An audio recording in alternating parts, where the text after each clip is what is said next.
On pourrait imaginer que le sport célèbre le triomphe du corps, alors que vous dites, ce qui est un paradoxe, que le sport repose sur la haine du corps. Haine absolue du corps. Que veut un sportif?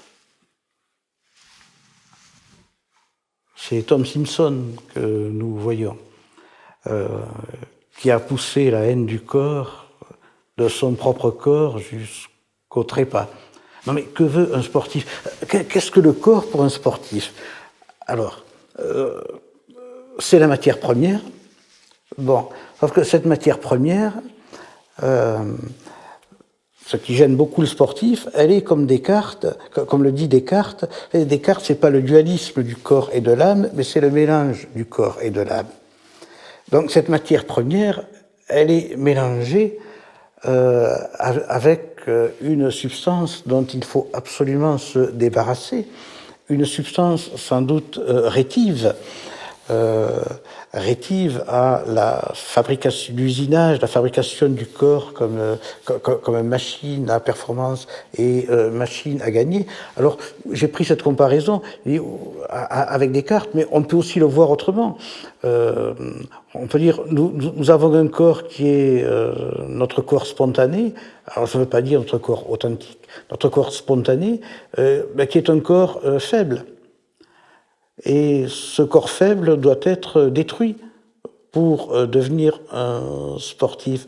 Vous voyez, le sportif, à chaque instant, doit faire attention à ce que le corps ne se révolte pas. Le corps spontané, je veux dire, à ce que le corps ne se comporte pas comme un émeutier, un anarchiste. Un mauvais cheval, vous dites. Le mauvais cheval d'un Platon, qui tirerait du mauvais sens ou qui aurait tout à coup des désirs.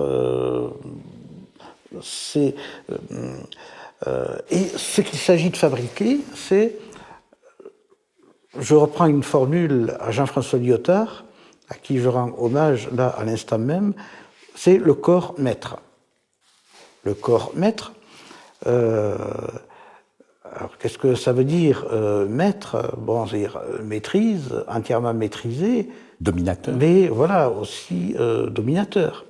Donc contre le corps faible qui s'insurge, qui se révolte. Voilà, qui se révolte, qui se blesse. Hein, qui se blesse au genou, à l'épaule, au poignet pour les joueurs de tennis, qui a des désirs, qui a faim.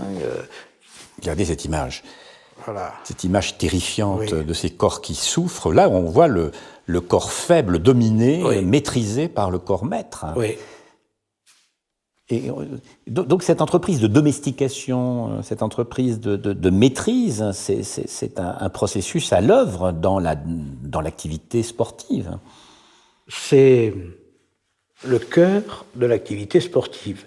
Vous ne pouvez pas devenir un sportif sans ça. Alors, vous ne pouvez pas devenir un sportif de haut niveau sans ce renoncement au corps, refus du corps, renoncement au corps, mais également, à un tout petit niveau, au niveau des sportifs du dimanche, c'est ce désir qui est à l'œuvre.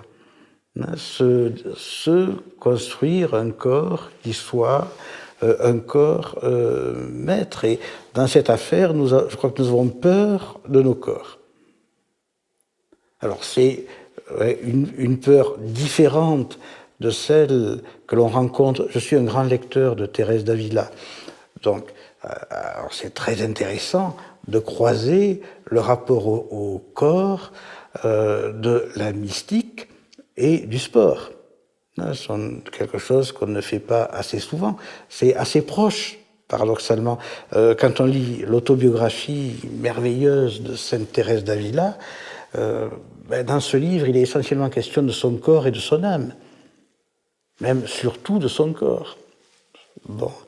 Et comment dépasser, se débarrasser de son corps pour en avoir un autre qui permette l'envol de l'âme. Corps transfiguré. Voilà. Il est important de faire souffrir son corps pour parvenir à autre chose. Bon, alors, ça n'est pas un corps maître que veut arriver la mystique, mais le mouvement est le même dans le sport pour arriver à un corps maître.